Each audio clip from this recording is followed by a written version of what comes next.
I remember not liking the process of making that album, especially recording and mixing the album. A lot of that album was improvised and then edited to be listenable enough. I remember the song Where Ages Meet being around 11 minutes long, but very repetitive. So the producer in that time, he told me like, dude, you can cut this song to 7 minutes, I believe, and very You'll still cohesive. hear all the parts. You're like Yeah, get the point of it. we were almost done with the recording, just the vocals were missing, and suddenly the producer lost everything. We also had an earthquake here in Mexico City. It was 2017, very strong, devastating earthquake. There were times where I just couldn't reach the studio. The streets were closed, buildings were just crumbled. I just got a phone call from the organizer. He told me, yeah, I'm bringing Sylvain. Would you like to play? I didn't have a band. I didn't have the intention of playing, but Sylvain has always been one of my favorite projects ever and has been a very important companion in my life. So I said, yeah.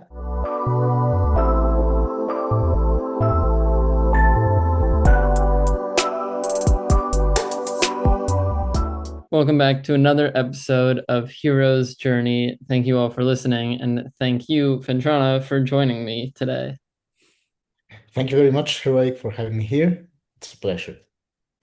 Yeah. So I want to just hear more about you, the music, everything. But for anyone who doesn't know you or hasn't heard your music, how would you kind of explain the genre that you make? I like to use the progressive term for my music, sort Mhm. of death, progressive black metal with some atmospheric and post-metal elements to it. Yeah. Yeah, awesome. I was taking a listen to some of your stuff. It's all over the place in a good way. Like it all sounds good, but it's so cool. It's so like dramatic and cinematic and everything. So yeah, happy to have you on and hear more about it. The the first thing I want to get into is just that name Phendrana. Where does it actually come from, or what's the meaning behind like the project name? It comes from a video game, Mm, Metroid Prime.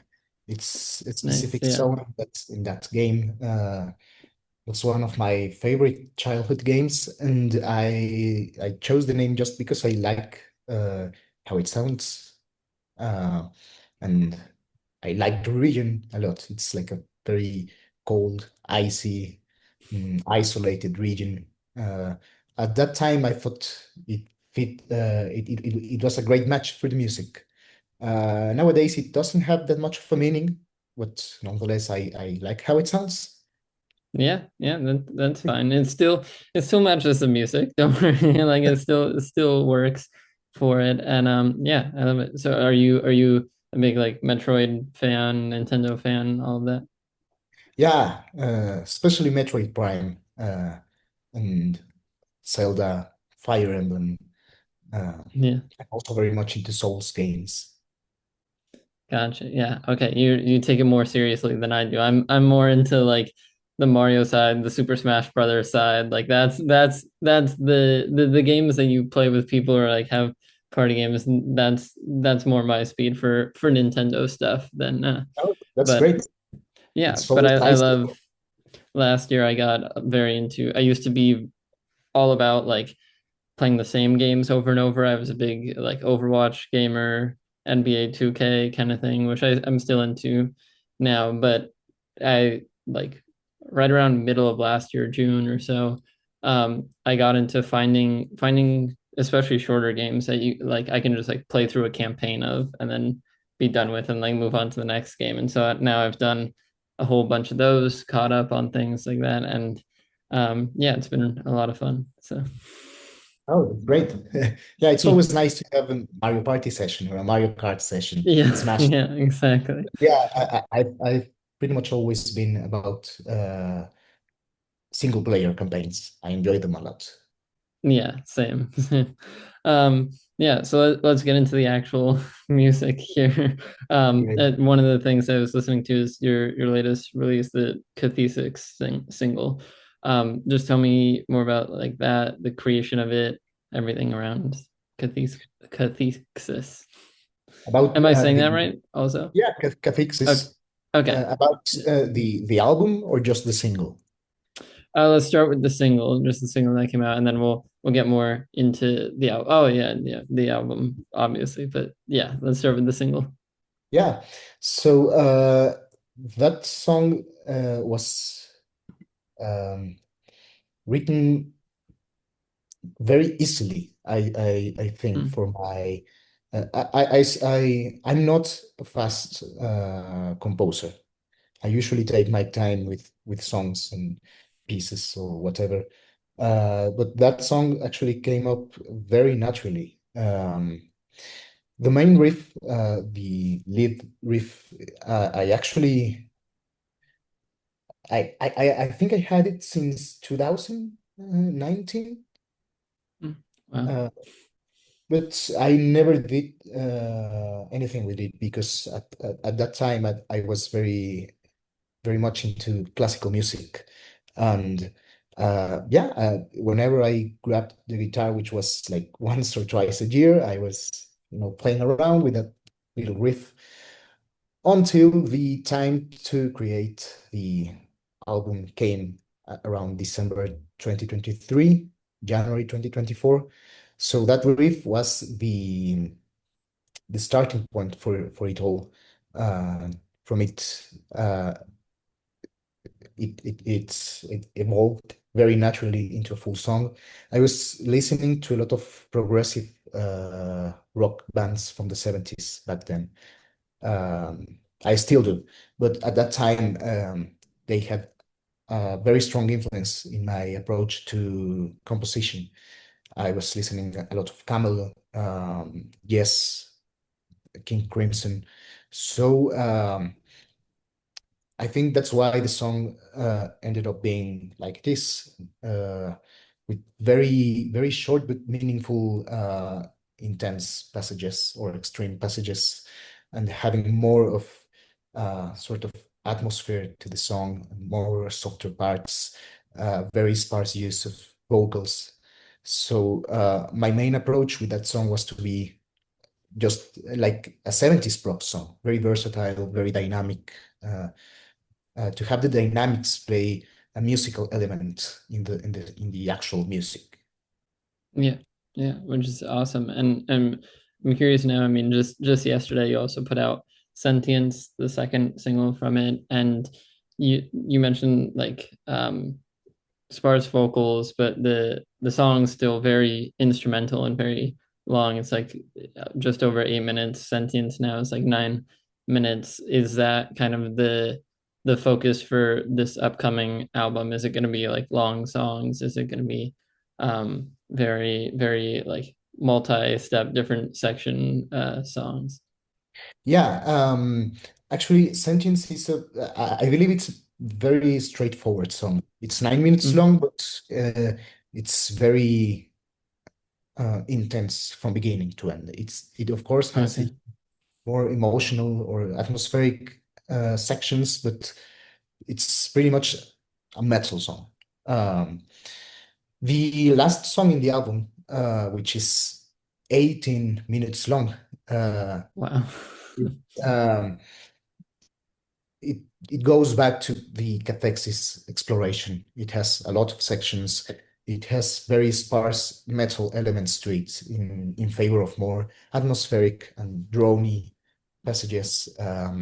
I also tried to implement some of my uh, chamber music influences to it. It has a lot of subtle instrumentation techniques. Um, it it's a very strange song, I believe. It has a little bit of everything.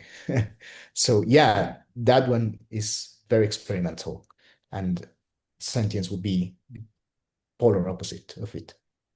Yeah, which is awesome, like to have different styles, in an album and kind of bounce back and forth. Because you mentioned there the like instrumentation are very focused on a chamber background. You are very technically trained, like formally trained classical composer. So what drew you to this prog metal style of music more than composing like classical or piano pieces? I grew up listening to metal since I was a little kid. I've always, for example, since I was a little kid, my father used to play me Pantera CDs and Yeah. uh, a lot of System of a Down. I grew up with those sort of bands. I was also into rock. I listened to a lot of early Fleetwood Mac stuff, like Future Games, Kill House. I still believe those are very underrated albums, but by the way. And also very early on, I was drawn to classical music. But I never properly studied music until I actually wanted uh, to enter college. So when I decided to study music, I knew without a doubt that classical composition was my main focus because I believe it's a very um, I mean, I don't want to sound elitist or anything. I don't believe it's a superior style of music, but I do believe there's a lot of room for experimentation and expression, which commonly popular music doesn't have. So, um, or it does have it, but in a very different way. Because, Yeah. as I said, I'm not that much into vocals or lyrics. I mean, of course, I think they are important, but I'm more drawn into the actual instruments and the interplay between those instruments. So during my 4 years in college, I was very much into chamber music, and that's all I did. Um, I kind of neglected my metal side. I have written stuff before. I released the debut album from Phendrana Mhm. back in 2018, actually, before entering college. But as soon as I entered college, yeah, I pretty much neglected my metal side, and my professors weren't so keen about that, even Mhm. though they are very classical and very uh, old school when it comes to composition. They always try to remind me of the importance of that metal background. Yeah. Um, and at the end of my college years, and yes, as I said, I played guitar very sparsely. I But at the end, it just came naturally. Yeah. It was a mix Mm. of the context, my emotions, uh, a specific period in my life where I was just drawn to grab the guitar once again and just let the music flow. So I never, well, I consciously decided to make the album once I knew I needed to make it, Yeah. but it's Yeah. not a And premeditated decision. yeah, yeah, and just kind of felt natural. It came to you. Hey, I hope you're enjoying this Phendrana interview, but I wanted to let you know that for the first time ever, my music is in physical form. You can get I'm Sad But It's Different, my debut EP, on CD. Right now, I only made 10 first pressing copies. These are all burned by me personally. I colored this hinge purple. I printed out the inserts and everything, and I've been posting all about it on Instagram and my other socials. But to get the gist of it, you can get these right now on my Bandcamp with the option for me to sign it. Or there are two CDs at Clockwork Records in Hastings on Hudson, New York.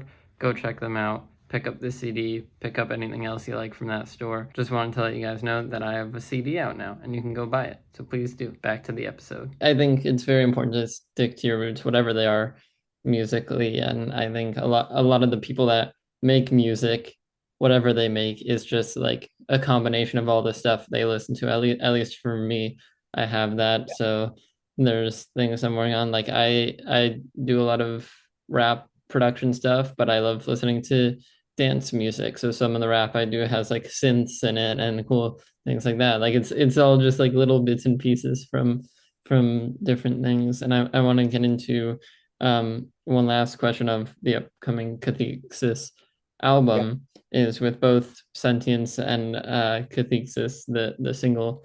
I saw that you're working with Alonso Huerta as like a co-producer working on the production side. What's that like collaborative relationship been like, or how has he kind of helped the album creation process?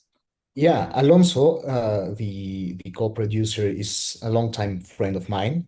He is also a full-time musician and producer.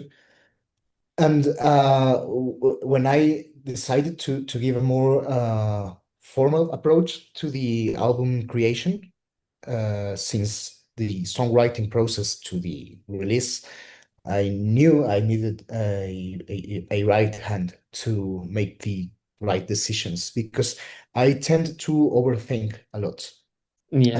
And I am very, very, um, Like a perfectionist. yeah, but to an unhealthy degree. So Yeah. I knew that I needed someone to tell me when to stop, uh, because if not, I would still be writing this album. Um, I needed someone who was professional enough to know when something can be better or when something is just right, because you can always tweak things. Yeah.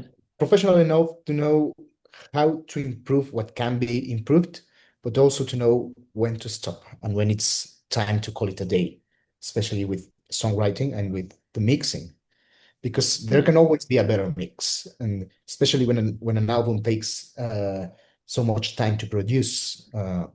My musical taste won't be the same 6 months ahead or 1 year ahead. My mixing preferences won't be the same in the future. So having that the right person who also understands the overall vision of the project to tell you Hey, when this is good. Like let's yeah, leave it here. Yeah. Yeah, no, it's super important. And yeah, like you said, you can always do more mixing and stuff. Part of it is just all the technology that's involved nowadays. But like I'm a big fan of the Beatles, who obviously had their career like decades ago. And even still now, they're coming out with new mixes, new masters of things to just like keep trying to make it better. You keep hearing things that like were so buried in the original version.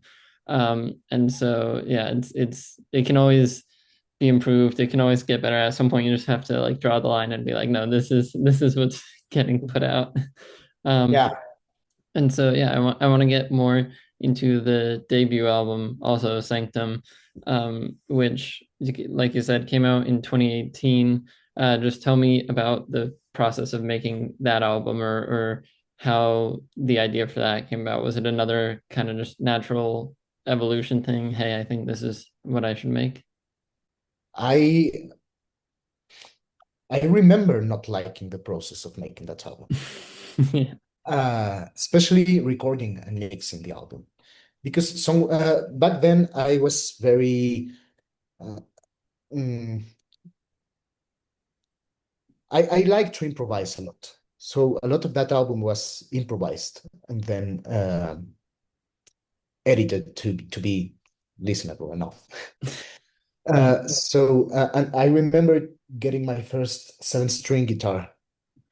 I wrote that stuff when I was like 15 or 16 years old. I was very young and Uh, naive, and yeah. I was in love with this seven-string instrument, and I just started making a lot of riffs with it and trying to make songs with it. So when I decided to make an album, um, the first thing I recorded were the drums. So most of the time I got into the studio without a very defined structure for the song. Like I just had the riffs in my head and the overall structure, what sections would it have, and I would leave some room to improvise in the studio with the drums. Um, Once I got the drums, I started making some demos with the guitar and the bass. Um, and as I said, some things were edited. For example, I remember the song Where Ages Meet. being Hmm. around 10 or 11 minutes long. It was very Huh. long, Yeah, uh, but very repetitive. So the producer in that time, yeah, he told me like, dude, you can cut this song to 7 minutes, I believe, and it would still be very you'll good. still hear all the parts or like Yeah, get the point of it. Yeah. yeah. So I didn't have that much of a structure or a method of songwriting back then. I think I was very, very naive, and the actual recording was terrible. It took a lot.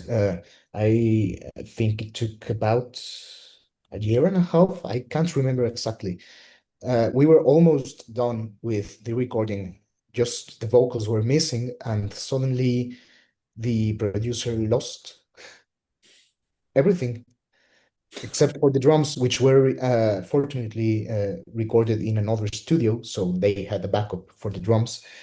But everything else was lost, and it Wow. was, yeah, we had to re-record everything, which it might have been for the better because some things were improved during those re-recording sessions, but it was very tedious. I was in high school back then, so I could just record 2 or 3 hours a week, and the studio Hmm. was very far from my home. Um, we also had an earthquake here in Mexico City. It was 2017, Mm. a very strong, devastating earthquake. So there were times where I just couldn't reach the studio. The streets were closed, Yeah. buildings were just crumbled, and um, we had to deal with other more important matters. Yeah, it Yeah. was very Yeah. painful. It was terrible. And during the mixing process, I made the mistake of being there, of actually being there Yeah. and Hearing watching, all the mixes. yeah, hearing the mixes and having a creative input in the mix, which was very stupid because I should have let the producer just do his work. Yeah. But I didn't know I was doing more harm than good. Yeah. Yeah, you want to be involved, it's your debut album. There's something special to it. You want to make sure everything is good. But yeah, that's funny. I'm in college now, and one of my professors who we were just working in Pro Tools and like using Melodyne to tune vocals, and he was like, yeah, whenever in the future, whenever you're working with a singer, like don't let them hear you tuning their vocals. They'll hear it when they record it, and they'll hear like the final version when you're done tuning it. Don't let them hear the process of tuning it, Yeah, because then they're gonna start freaking out. yeah, exactly. It's very, very difficult to make up your mind as a musician who's not trained into mixing or something like that. Yeah, And you yeah, but just make the process very painful, yeah. unnecessary. Well, so I know you were talking about you went to college in that time, but it's been, kind of a gap between the two albums, like 2018 to singles starting to come out last year in 2025. And part of that's also, I'm sure, this natural feeling you were talking about of just like waiting for it to feel right or to come to you. Do you or is that kind of what the plan for the future of Phendrana is, like waiting to make music until it feels right? Or what do you see as, not to rush you past this album because it's not even No. out yet, but like, um yeah, just how do you see yourself like going about the creative process with Phendrana from now on? So, yeah, as I said, I am a very slow composer, and Mhm. I like to take my time to get the music that I really think matches what I have in my mind. So I cannot promise to make an album once a year because that would Yeah. yeah, it would not happen. Yeah. But I do want to be more constant with the project because I think part of the gap was also the neglect phase Mm. during my college years. So I think that if I do grab my guitar more regularly now, so it will naturally evolve into new music. I already have new ideas that I sometimes play around with. It's just a matter of actually deciding to to make a new album and to start giving shape to all those new ideas. But yeah, I don't think it would take that much. Again, Yeah. Are you a music artist looking to get your songs on Spotify, Apple Music, and basically every other streaming platform?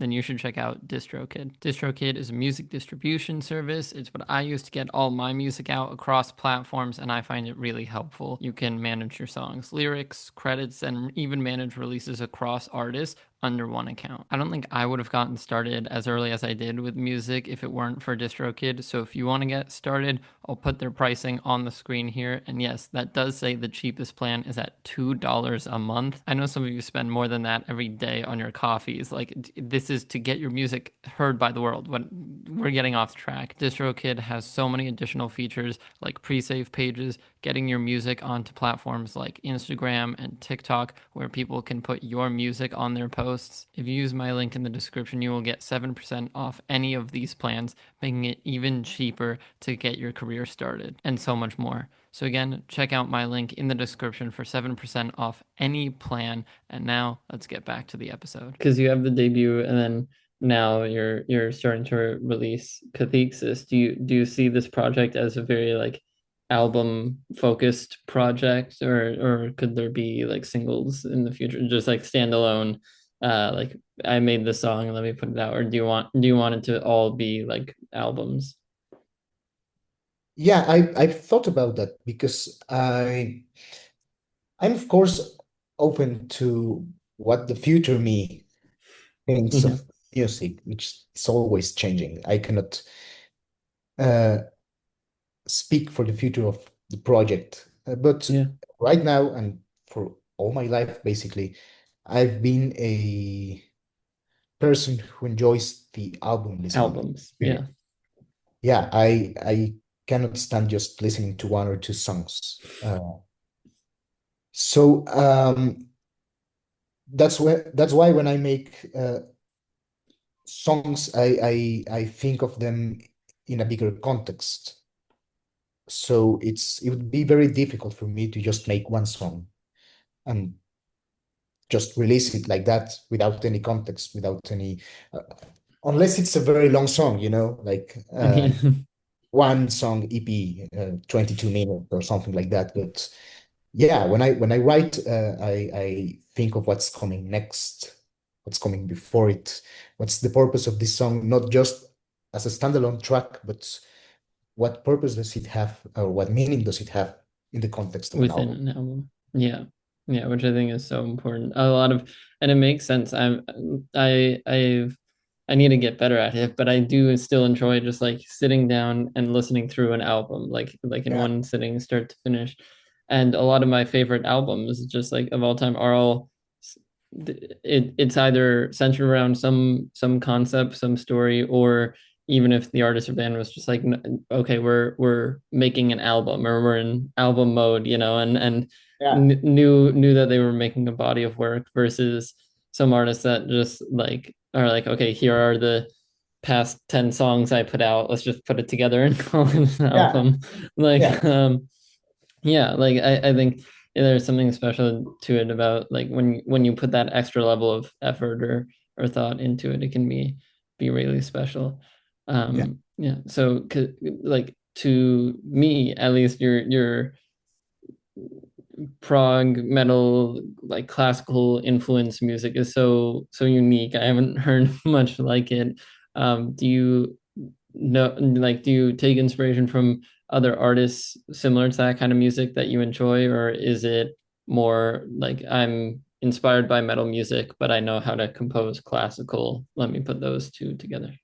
No, I do take influence from pretty much every type of music I listen to. Hmm. Um, I try not to think in terms of genres, but in terms of musical expression. So Mm. that's why I think progressive music, I mean, chamber music are very much alike when it comes to the use of the instruments, the dynamics, um, the overall structure of songs and pieces. Um, so I take influence from those sort of concepts rather than just musical style. Of course, I have my favorite or my preferred musical styles. Of course, I have some genres that I listen more than others, but it always comes down to the musical expression itself rather than a very specific style of making music. Yeah. Okay. Uh, Cool. yeah, for example, I think you can draw many similarities between 70s prog rock bands and the 20th century contemporary classical music, uh, within the terms of musical exploration and experimentation, atonal music, dodecaphonic music, all those sorts of um, new things that were being made in the classical environment, which later translated into uh, a lot of experimental artists like Frank Zappa, for example. Yeah. Yeah, yeah, that's awesome. And uh, getting more into like your background just as a musician, as a composer, I'm curious of was and you mentioned like going to college before going to school. Was there anything at a younger age that you were thinking of pursuing, or was it like music from the start or from a very early age that you knew you wanted to do or pursue as a career? Yeah, it was always music. Uh, I've always lived with music. It's my way of dealing with the world. Like the thing I use to interact with the world, with the people, with environment, with my emotions. It's always centered around music. So it was not a decision, but a necessity Mhm. to make music uh, for a living, but not just in terms of money, but in terms of mental health as well. I Yeah. of course have other interests. I like philosophy. I thought of studying philosophy for a while or studying history, but in the end, it always came back to Music it. won out. Yeah. It goes back to music, which I totally get. Yeah, I feel like there are so many like artists or producers I've heard in interviews be like, "Oh, I'm gonna make music like until I die." And you see even older artists like Elton John, even who's like so I don't know how old exactly he is, but he's like still coming out with new music, still working on things. And I'm kind of that same way where I've had a lot of just like music ideas in the past, even before I was interested in pursuing music or wanting to be a producer. And so, like, I think it's always going to be something I want to do or something I make. It's just something I do. I make music. It's like I'm always gonna do it for this project, Phendrana. Have you maybe it was for the debut album or anything like that, but have you played live with it yet or taken it to like in a show setting?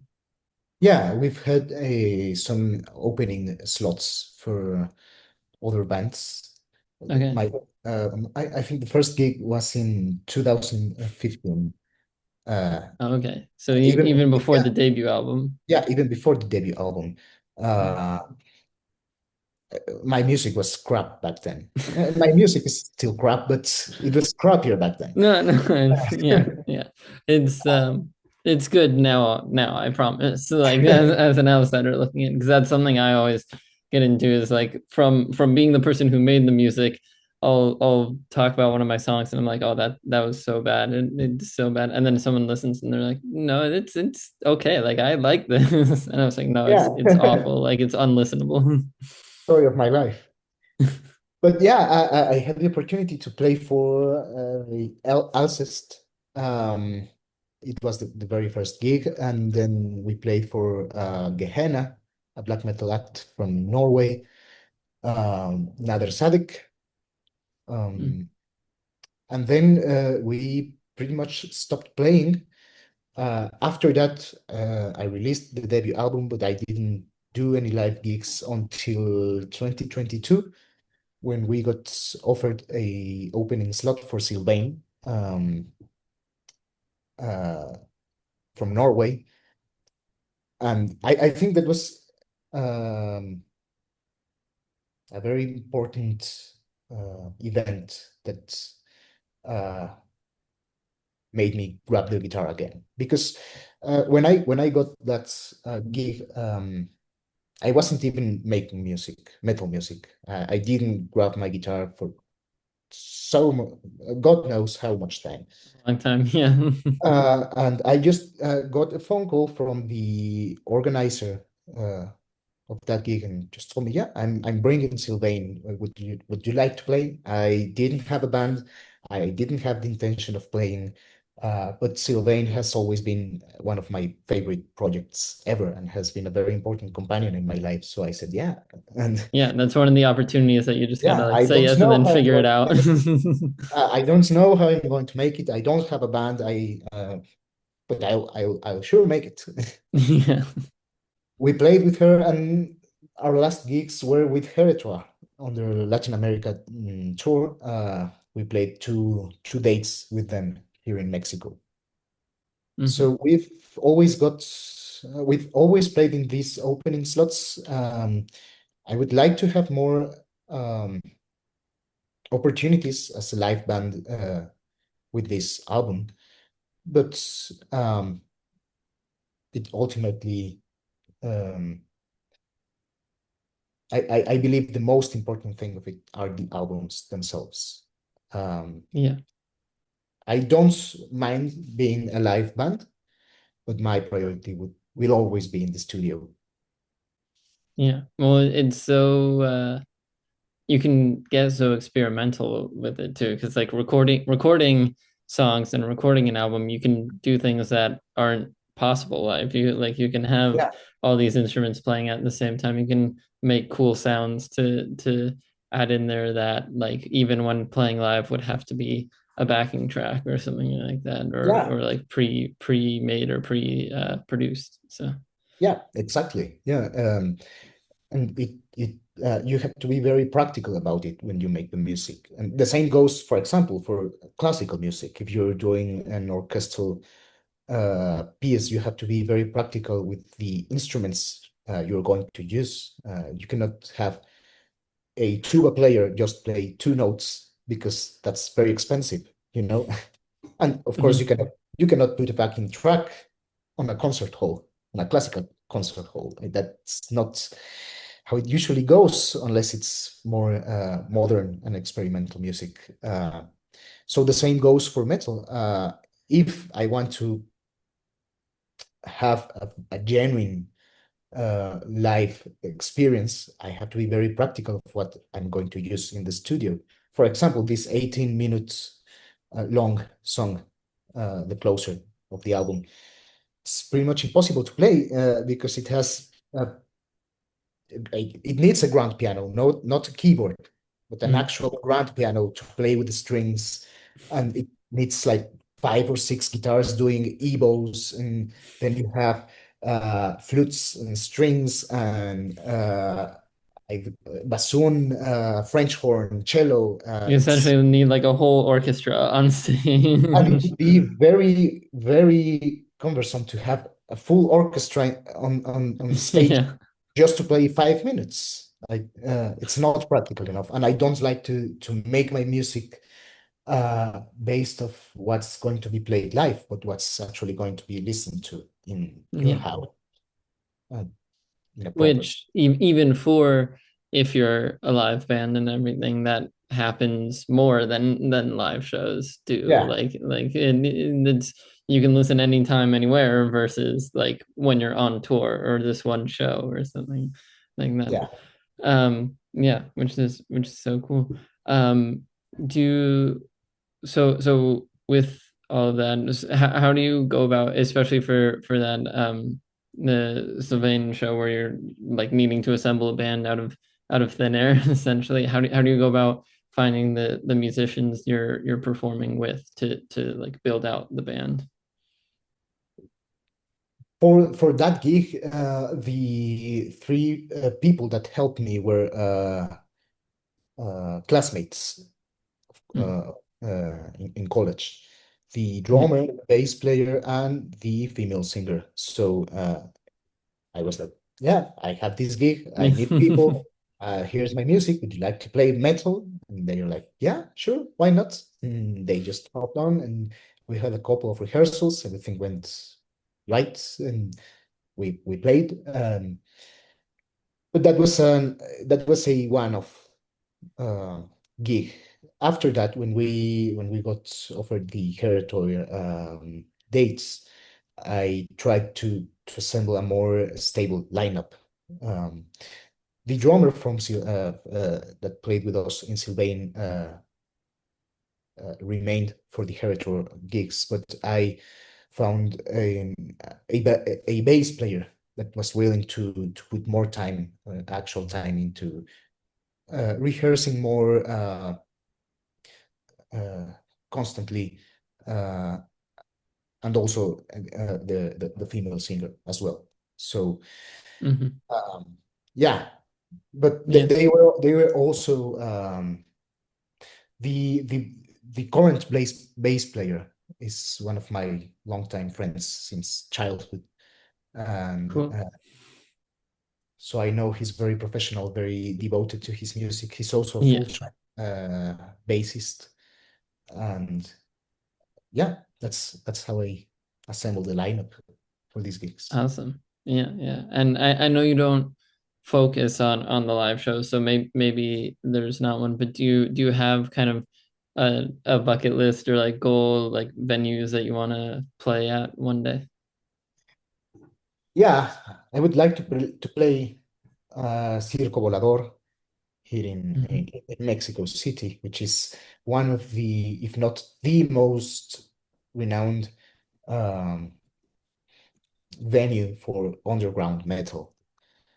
Uh, and of course, I would like to play festivals around the US, around Europe. That's, I think, everybody's dream.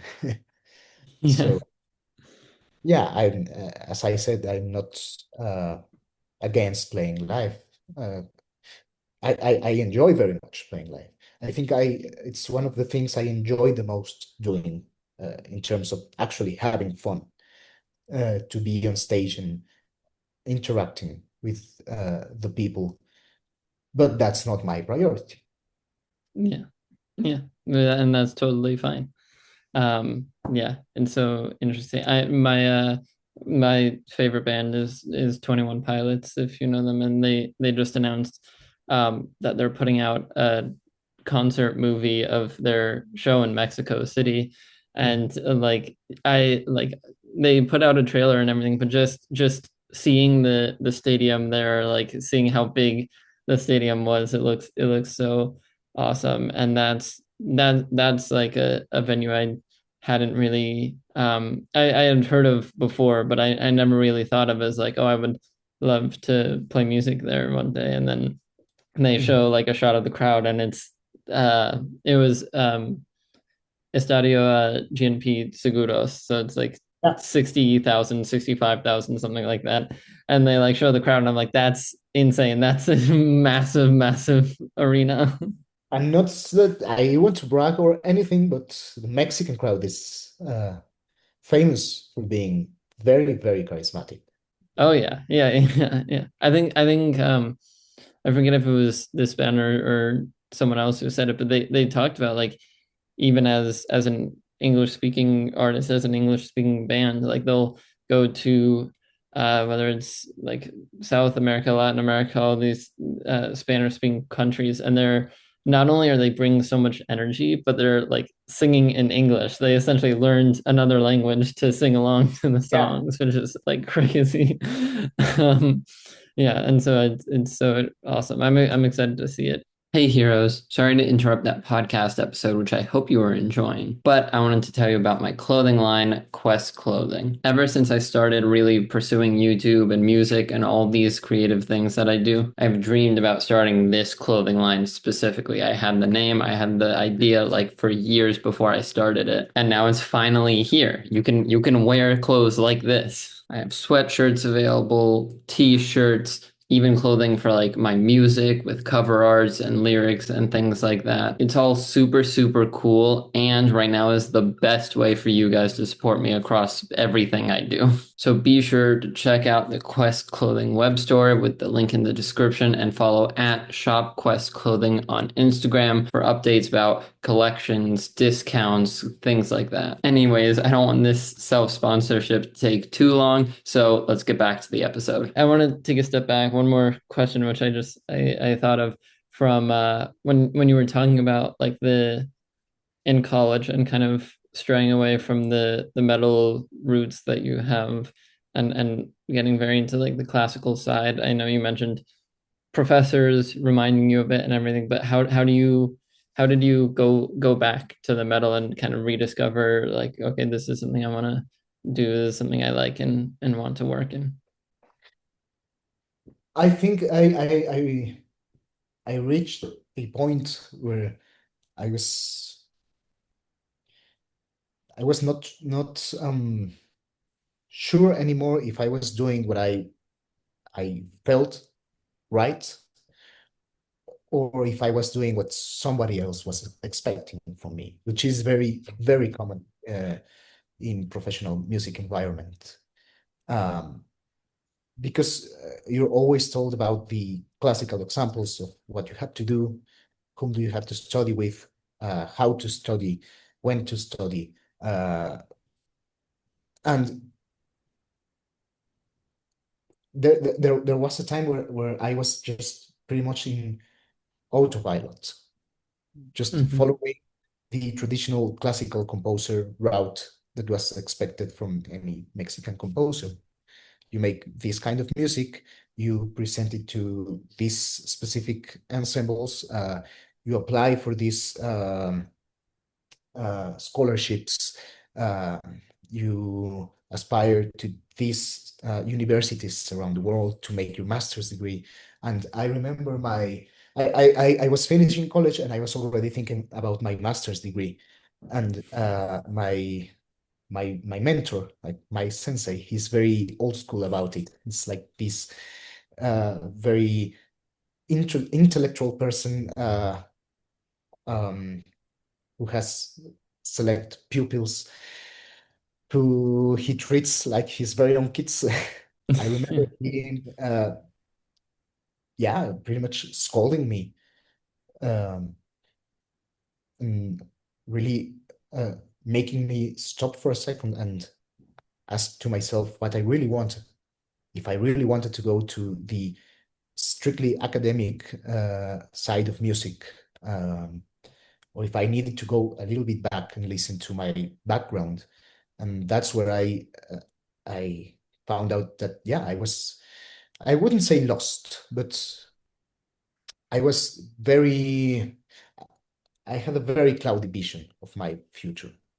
Yeah. So I owe him that to put me back on track. Yeah, I'm glad that you got back into what you want to do instead of like following the charted path or just going with like what Yeah. you quote And unquote should be doing. and I still enjoy and compose classical music and chamber music. That's something I Mhm. still like and I still love. But I've learned that every musician has its his or her own uh, journey, and Yeah. it would be very harmful to pursue a strictly career classical career when I do have and I do appreciate and I do need this metal background.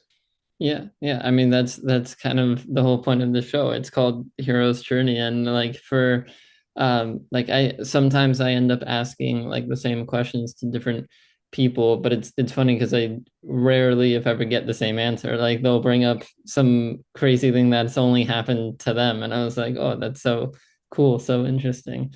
And so yeah, and I when we first talked about doing this podcast, and I started like learning more about you and listening to your stuff, the first thing I listened to was Cathexis, the single. And so I'm curious if there's someone listening to this now who hasn't heard of or heard your music in the past, what song would you recommend as like an introduction to what you do, or a good like example of the kind of music that you make? I would recommend them Cathexis. Okay, I do think good. that's a I good made a good choice. yeah, because it's a very versatile song. Yeah. Uh, uh, I think it can appeal to a greater number of people just because the vast amount of elements it has, but also because of the balance it has. Sentience, as I said before, it's a very straightforward and intense song, which might not appeal to someone who's looking for a more atmospheric and progressive Yeah. uh, thing. And I do believe that Cathexis can also speak for the future of the project. Mm. Yeah, cool. Yeah, it was a very it had a lot of different parts to when I was reading more about you and read that you're a like formally trained classical composer. I was impressed and interested, but I wasn't as surprised as I would think. I was like, yeah, I can hear some classical elements here, like hear a very instrument first, like composer view of the song. Yeah, Um, yeah, which is very always super interesting to me. I mean, I have plenty of songs in like my Spotify library that are just instrumentals, or like have no lyrics or no vocals at all. So it's cool. Yeah. Just a couple more questions here because I don't want to take up too much of your no time, problem. but I'm curious with the debut album and this Cathexis album coming like at two very different times in your life, do you have like a favorite song from either of them, or a favorite Phendrana song in general? Mm, it's like choosing. Yeah, Uh, yeah, and your I was gonna say you don't have to have one because it's hard to choose, but I was just like curious if there's one, or even a bunch. You could name like a couple that you really like. I think there are more personal songs.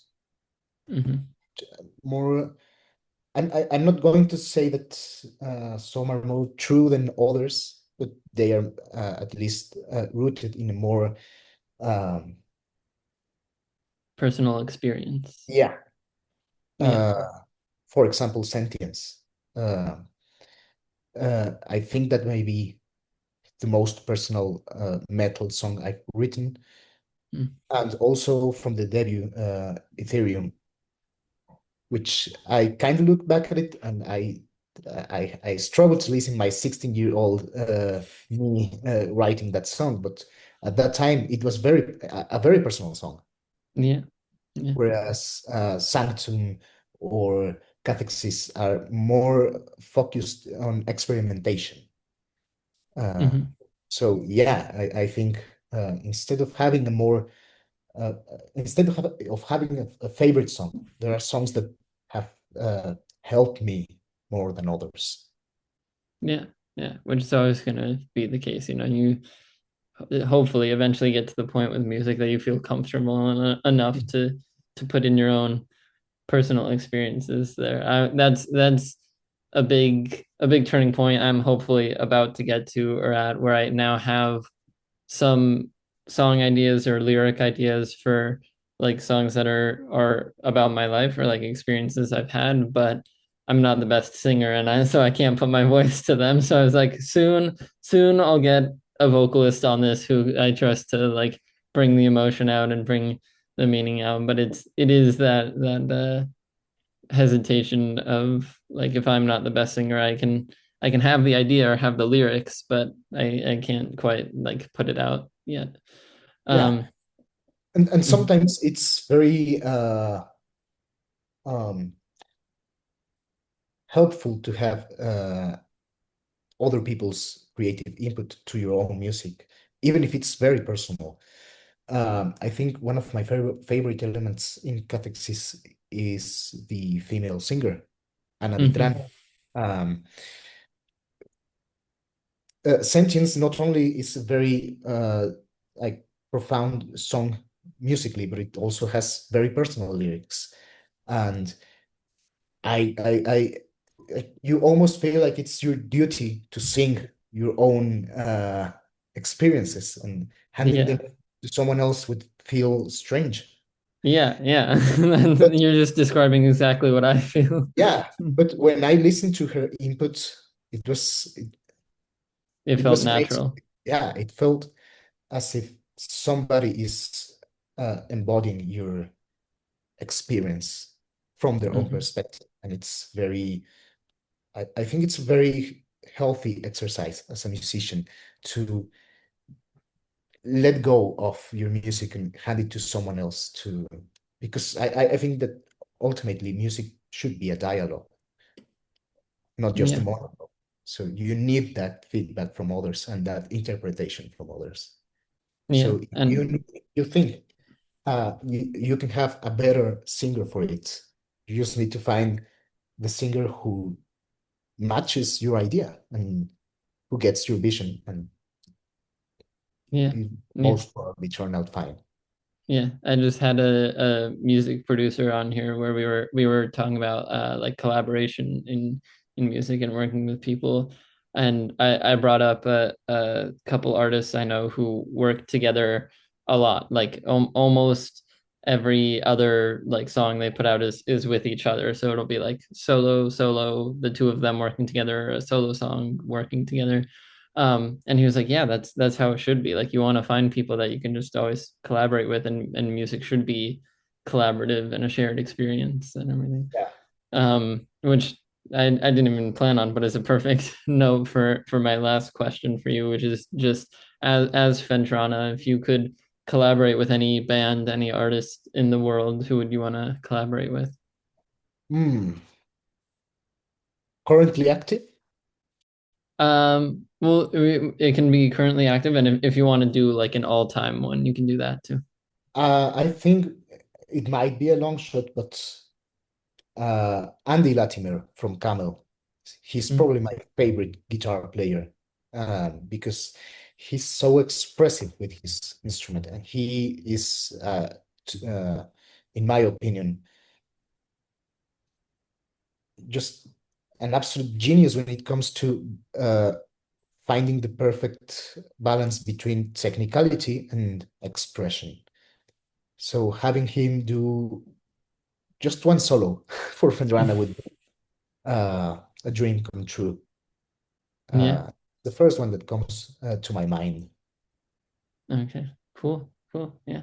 And I know I said that was the last question, but I just thought of one more. No, So I have it for Cathexis once the full album is out, since we were talking about like playing live shows and everything. Do you have any plans, any desires to put this album in a live setting, or do you like is it going to be more of a recorded listening experience thing? yeah, especially Cathexis and Sentience are songs that are very suitable for playing live. Hmm. We played Cathexis live once with Heroek, Okay. uh, because it was the first song written in the album, so it was already done when we played Yeah. with them, and it turned out just fine. So yeah, I will be very excited to play those songs live, no problem, and maybe some fragments from the effigy, the last song in the album. Maybe not the whole 18 minutes, but I think there are some sections of it which are suitable for a live environment. Yeah, that'd be awesome. All right. Well, thank you so much for coming on. I learned so much about the band. I loved like just talking you through the albums, hearing more about your process, and just learning about your classical background, because I'm always impressed by people who can like truly compose like that, or be a composer. And so I think it's awesome that you're crossing it over to like the metal genre or prog rock, and it's awesome to listen to. So thank you for coming on, and I'll give you one more chance if you want to like shout out your this new album, Cathexis, your like social medias, anything you want to shout out or promote. Just go ahead and do that now. Oh, thank you very much for having me here. It was a very lovely chat. It was a pleasure. And yeah, Cathexis is coming out on February 6th. You can stream it on basically every streaming platform. And you can also find us on Bandcamp for physical CDs and T-shirts. And shout out to everyone who had a part in the creation of this album.